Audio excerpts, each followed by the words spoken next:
It is a factor. These are parts of the discussion that we continue to bring forward and put forward.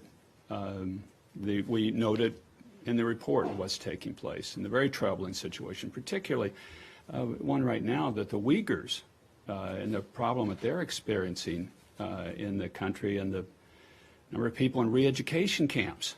That was a concept you thought was gone decades ago, and being experienced in a growing amount.